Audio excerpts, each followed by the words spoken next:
It is Thursday, April 11th, 2019, 10:52 a.m. Feels like -7 outside. It was snowing earlier. I think it's going to stay somewhat similar to that over the week or so. So no warm weather just yet. Today I got off school really early. I got off school at 8:30 because I finished the final project. We got it on Friday. I ran into a whole bunch of issues. Like Friday, I don't remember what specifically, but Friday I couldn't do something, and then Monday came and I did a whole bunch of stuff. It took a lot longer than I thought I would. It was like, okay, Tuesday I could probably finish this. Tuesday came, I finished it, and I was doing a whole bunch of like those extra bonus steps, and I was trying to do those, but then I guess in doing something on those bonus steps, I fucked up something else. And I couldn't figure it out. I tried troubleshooting for hours, and I was like, screw this, I can't do it. So I just reimaged my drive. Spent all day yesterday trying to do it, and I had a timeline. I was gonna do it. And by the way, I was super pissed yesterday. Like I was like, oh my god, I was done. I could have been done. I should be done. I should have handed it in. Not to redo all of this. I wanted to take Thursday, at least Friday off, but like, it'd be nice if I got Thursday off too. But now I gotta come in, do this all over again. I guarantee you something else is gonna break. I don't really remember how to do all this stuff, so I have to relearn some of this stuff. I was just really frustrated, and I kept like randomly thinking about it. I would get like stressed after a while. I wasn't too angry about it. I was just stressed, and I kept trying to like not think about it. And when I did think about it, I tried to like calm myself down and just be like, dude, you can't do anything about it, so don't think about it now. Think about it tomorrow. And so that's enough to work on, I think, is just managing my stress levels, I guess. But yeah, so I went in. So when I was falling asleep on Tuesday night, I was thinking about like, all right, if I go 8 till 9, reimage the drive, and then by 9 o'clock, I want to have this set up and these two things deployed. And of course, I couldn't. So basically, I had to have my host be my domain controller with the DHCP scope handing out IPs, and it had to be my WDS server. And I had to deploy 2 data center VMs using WDS. And I did literally everything the exact same as I did the first time, except this time it wasn't working. Because when I launched it, it wasn't pulling anything from the DHCP, so I couldn't pixie boot. And I was getting so frustrated. I spent literally 2 hours trying to troubleshoot this, and I couldn't figure it out. So finally I called over Jason, and I was like, dude, I'm out of ideas, dude. What can I do? So he went looking around, looked at some stuff, and he's like, oh, you don't have an external switch. You only have an internal switch. And I was like, in my head, I'm thinking, okay, I don't know why that matters, though, because last time I did it, I didn't have an external switch at all, and all this stuff deployed just fine. So he made one, I restarted all that stuff, and it still wasn't working, but then I made a Gen 1 VM to see if it would work, and it did. And I was like, okay, well, it works on Gen 1, but not Gen 2. Any ideas on that? He's like, well, I mean, it might just be something because you didn't have an external NIC, it could have just messed up your DHCP, so instead of reimaging your drive again, you can just use Gen 1, it's fine. And I was like, okay, sick. So pretty much everything after that went relatively smoothly. I remember one of the things that I was working on was trying to connect into File Explorer on my server core and my nano servers, and I just could not figure it out. And it was frustrating me so much. It was driving me up the goddamn wall. And I don't know why I didn't think of this, but I realized when I was doing it yesterday that I didn't turn off my firewall. So maybe I did, but when I joined it to domain, I didn't. I disabled the domain one. So obviously I couldn't connect, and I couldn't ping to it because the firewall was blocking it. So, or the firewall in general was blocking it. So I disabled that. I was getting in and out of my File Explorer was just fine. I put static IPs on everything. I tried it on Nano, but for whatever reason, the DNS server would constantly be switching to just random defaults, and it wasn't the DNS server that I had set up on my host, so it wasn't working. And I was like, okay, what the hell's going on? So I couldn't PowerShell into it. And no, I think I could PowerShell into it, but I couldn't like File Explorer it. So I was getting really annoyed. But Patrick was with me at the time while I was doing this. Unfortunately, I was like, okay, fortunately he was there because I would have just trying to troubleshoot this. But he's like, why don't you just leave it as a dynamic or as a DHCP address and just reserve that address so it always gets that address. Like, okay, sure. I mean, whatever. Screw it. I'm just gonna if I lose a mark for that, because on the paper it said I needed to have static IPs for that. It's like, okay, sure. So I just left it as a dynamically assigned address. Everything was working just fine. So yeah, and then I set up an iSCSI SAN on my host, shared it to my virtual data centers. I made a backup that was stored on the server core, shared on a shared folder on the server core server. And yeah. So I mean, overall, it's really not that hard of a project. It was just I was running into so many goddamn issues, and I don't know, like, I couldn't figure it out. So I was getting really frustrated, and but I'm glad that I'm done. I finished it. He marked it. I got 60 out of 60. So I guess the dynamically assigned IP for the nano server didn't matter. The bonus marks, I thought it would have been like you can get 100%, but then also get like 110% if you do the bonus stuff. But I guess it's just you get extra like overall extra marks. I don't know, but I got 100%. So that was nice. I got my book for next week, 70741 on networking with Windows Server 2016. Not looking forward to it because I hate networking, but whatever. And yeah, so today, just gonna chill, gonna watch, catch up on YouTube, catch up on some wrestling, catch up on some music, watch some stuff, and then the Leafs games later tonight. And then tomorrow I'll get the whole day off. And I think what I'm gonna do tomorrow, I think if Mom isn't home, I think tomorrow I'm gonna try smoking weed at around like noonish to kind of see what that goes like. I would have done it today, but I'm going out to watch the Leafs game, so I guess I'll talk about that. Game 1 of the Stanley Cup playoffs start tonight, or I guess they started yesterday, but for the Leafs they start tonight. Toronto and Boston, Game 1 in Boston. Last year they came out and after a week, there was a week-long wait from Game 82 to Game 1 of the playoffs, and I was anxiously awaiting, super excited, I couldn't contain myself. I was so excited to watch it, so happy it came. Finally, the game started, and Leafs absolutely sucked dick. They looked nothing like an NHL team. They got absolutely smoked. I want to say the score was 6-2, but I don't know for sure. They looked embarrassing, and I was like, wow, I waited a week for that. Okay, cool. So that was a letdown. So I'm really hoping this year that isn't the case. But Brendan and I are going out to Chicken Vindaloo place today, and we're going to get something to eat while we watch the game. I think it's just us, but I'm going to throw it out to Snapchat again, but remind anyone who wants to come to let us know so we can get a good seat. Yeah, hopefully it goes well. I still think Leafs win in 7. Tampa actually lost to Columbus. They were up 3-0 after the first period. Columbus scored once in the second period, and they scored 3 goals in the third period to come back and win. So that was hilarious. That'd be such an upset. Oh my god. But yeah, so that's going on. I'm looking forward to it. I really want the Leafs to win, obviously, and I think they can do it. I don't think it's going to be as easy as people say. So I've seen some people say that Boston, like, we got better. Boston either stayed the same or got worse. Doesn't matter. We were better. We were on paper better than them last year. Everyone said they have one line, and that one line demolished us, and they were a killer line this season. So we'll see. I'm excited to see what happens. I got my Leafs t-shirt on, be wearing my Leafs, my Marner jersey, and yeah. So I'll probably make some more vlogs as the games go by. I don't know if I'll make one for every vlog or for every game, but yeah. Anyway, so that's going on today, and the final thing is WrestleMania. So let me just pull up the card real quick. But over the weekend, I guess over the last week, I have watched, excluding WWE programming, I have watched like 10 to 12 hours of wrestling just from indie stuff. It was a lot of fun.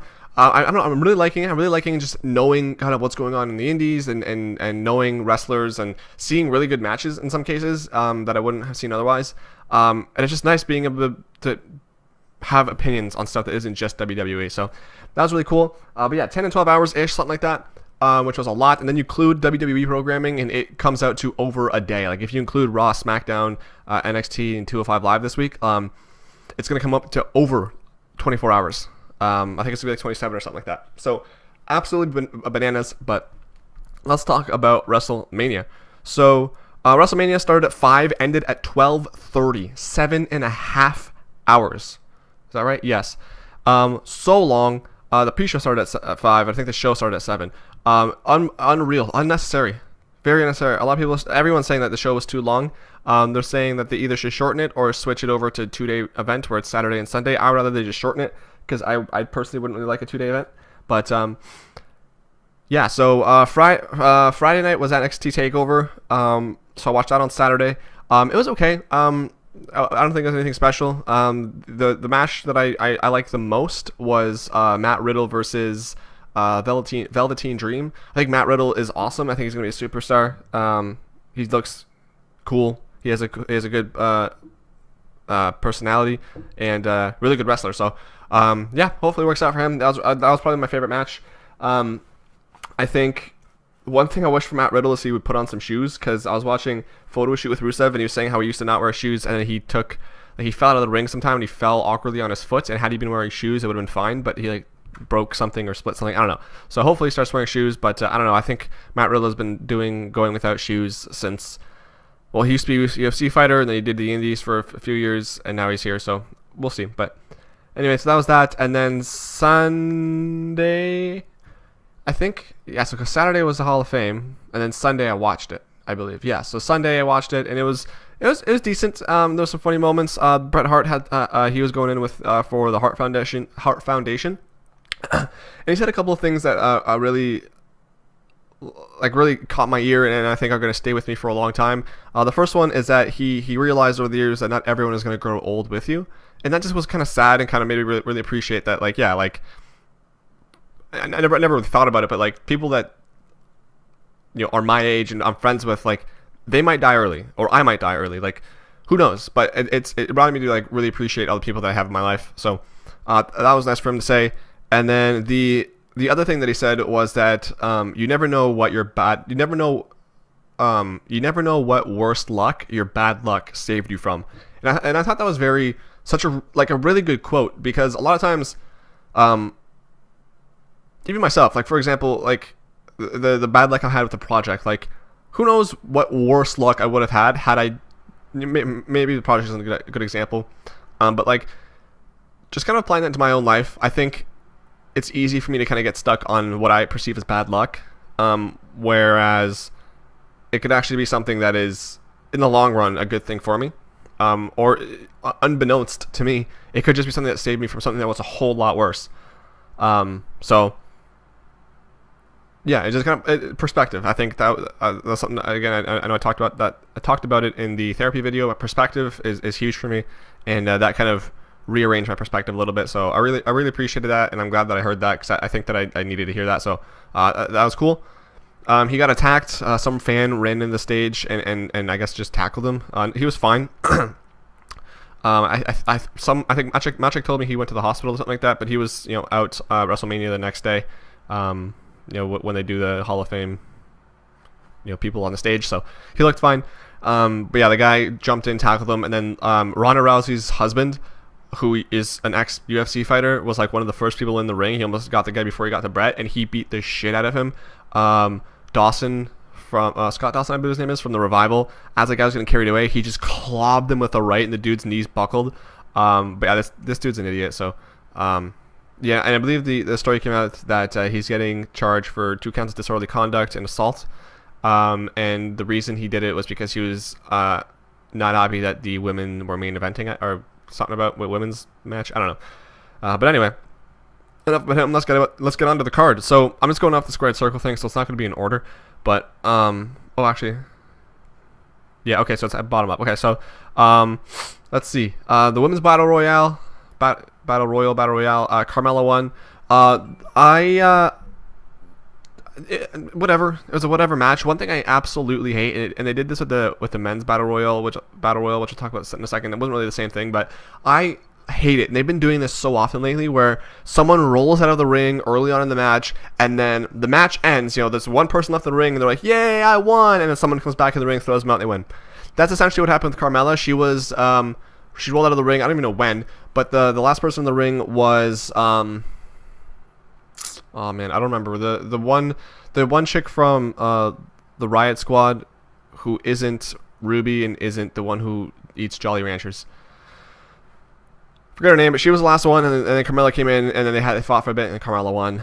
So that, pointless. Nothing's gonna happen. So whatever. Men's battle royal. Braun Strowman won. This is the one with the SNL guys in it. Pretty boring. I thought I was expecting a little bit more. The SNL guys, I mean, it makes sense. Right as the match started, they went underneath the ring and hid out there till Braun was about to get eliminated by the Hardy Boys. They came out, tried to help the Hardy Boys. Braun eliminated the Hardys, and then it was just a weird, dumb, small segment. It wasn't really a good payoff, but Buddy Murphy versus Tony Nese for the Cruiserweight Championship. I was actually really looking forward to this match. I got to my brother's house like 5 minutes before this match ended, so I ended up rewinding it and watching it. which was nice. The Yeah, I thought it was a good match. It wasn't super quick or super, I mean, super interesting, I guess, but I really enjoyed it. I was really looking forward to it. I thought they had a really good kind of quick build up to the rivalry on 205 Live. Tony Nese won, so he's the new champion, taking off of Buddy Murphy, who had been champion for a very long time. I'm not entirely sure how long, but I think over a year at this point. Randy Orton versus AJ Styles was pretty lackluster. I didn't like it that much. Really disappointing. And to be honest, I'm starting to wonder like what's going on with AJ, because he's had these matches, like these big matches at WrestleMania, where I don't think any of them were really that good. Like he really, I don't know, it's some guy, for a guy who's like supposed to be like the big time player and someone who makes really good matches. Otherwise, at WrestleMania he's just been really not that great. I think the only good match at WrestleMania he's had is him versus Shane, and maybe I'm just misremembering it, but I think I remember that being a good match, because his match with Chris Jericho, I think actually that was okay. And then the next year I think would have been Shane, and the year after, and then last year it would have been a match that I remember not being that good. And this year, yeah, so that was disappointing. I guess this isn't in order, because this isn't the order this shit was in. Drew McIntyre versus Roman Reigns, whatever. It was a pretty whatever match. It wasn't really that interesting. Roman won. I don't really care. I figured he would have. So, yeah, not that big of a deal. Shane McMahon versus The Miz was actually a lot better than I thought it would be. I was anticipating it being a pretty good match. It was a no holds barred match for Falls Count. I think it was Falls Count Anywhere.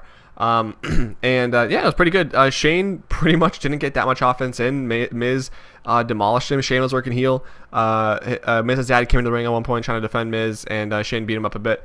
But yeah, Miz was laying in Shane.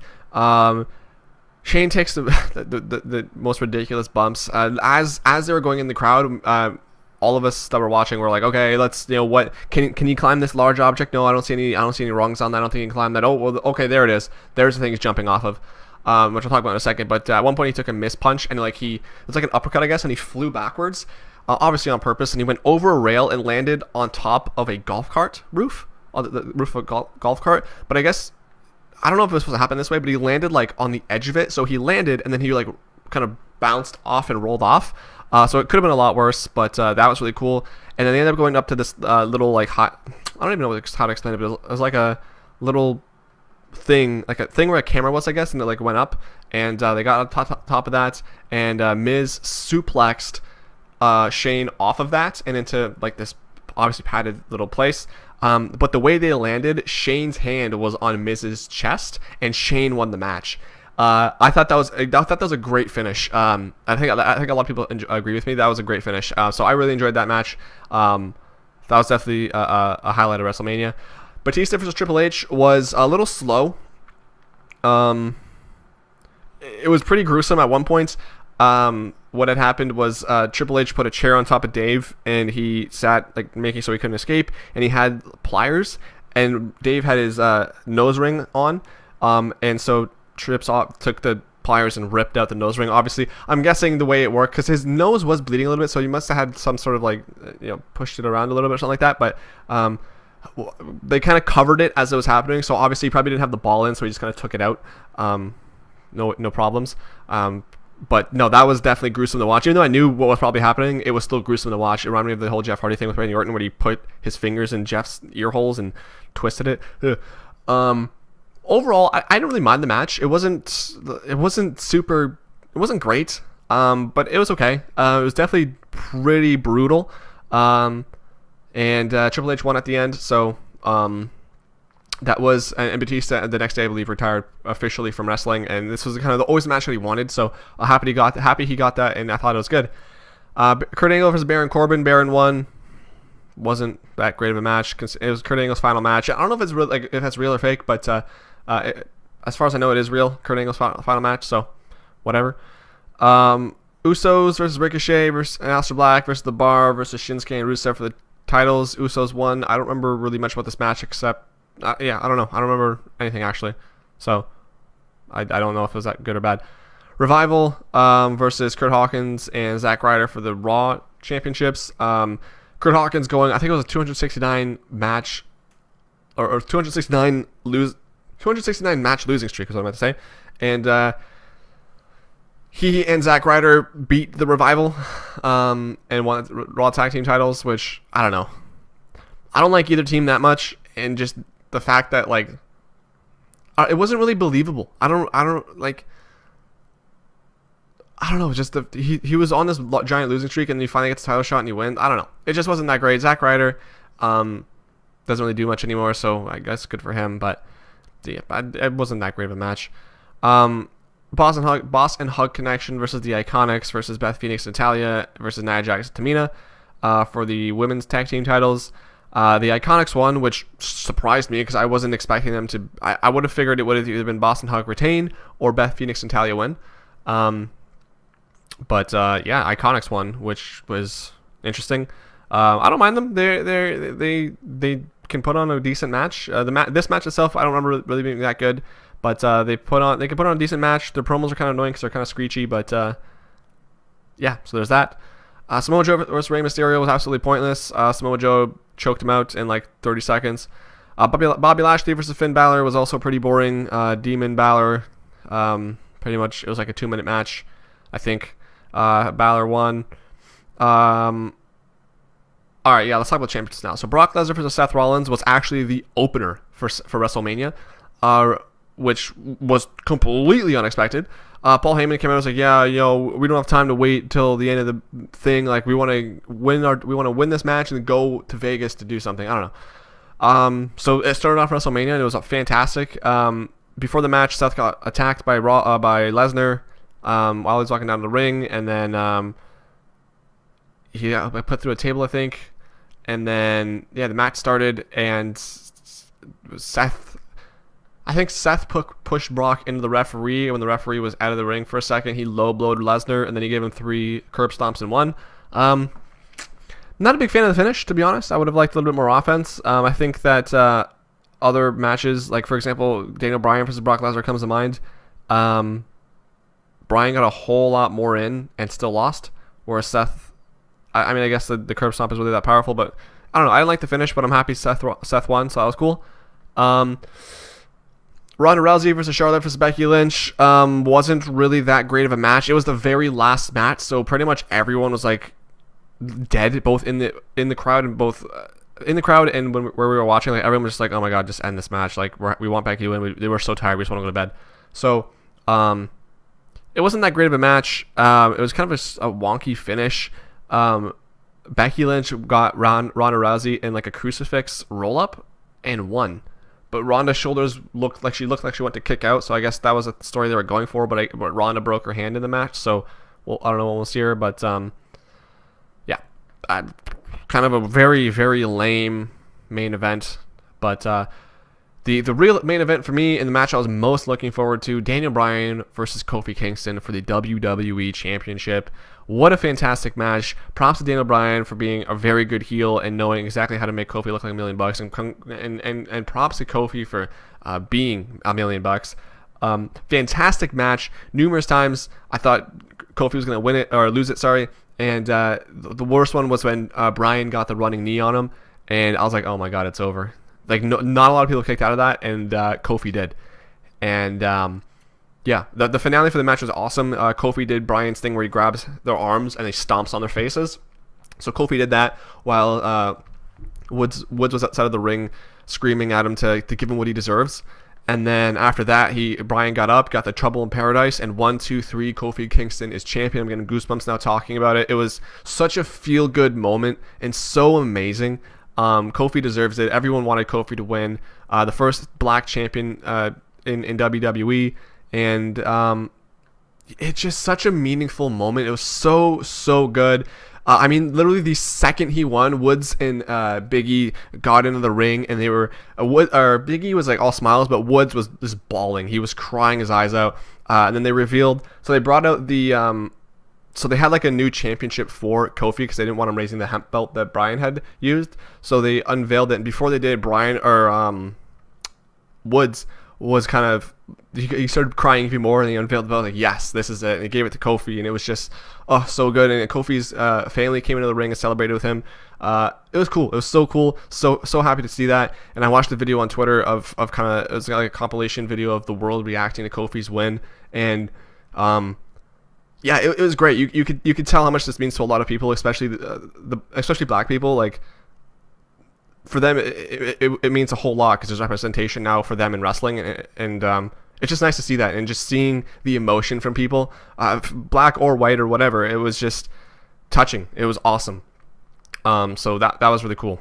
And yeah, so then that was WrestleMania. Overall, it wasn't, honestly, for given how long it was pretty long, but overall it wasn't that bad. I really enjoyed it. And yeah, and then SmackDown this week was awful. It was so boring. Nothing really happened. Raw was hype. Sami Zayn came back, and he faced off against Balor for the IC title. It was a pretty decent match, and afterwards Sami turned heel again. He was saying how he pretty much called out internet fans, being like, you guys are like, literally, you complain about everything, like nothing makes you happy. He was just shooting hard on Squared Circle pretty much. So looking forward to that. The opener was Seth Rollins came out talking about his win, and then Kofi Kingston came out. SmackDown boy Kofi Kingston comes out. He's like, yo, so you know it was a cool idea? Becky Lynch, Charlotte, and Ronda Rousey, winner takes all. Why don't you and I, Seth, have a winner takes all match? And Seth accepted, and that was the main event of Raw. After that segment, I was like, no way! I was so hype. I couldn't wait. Like, I wanted to skip forward just to watch that match, but I was like, no, I'm gonna watch the rest of Raw, and this is gonna be my main event. I want to watch this. I'm so excited for this. And it came, and they were having a match, and then the bar interfered, and nothing happened.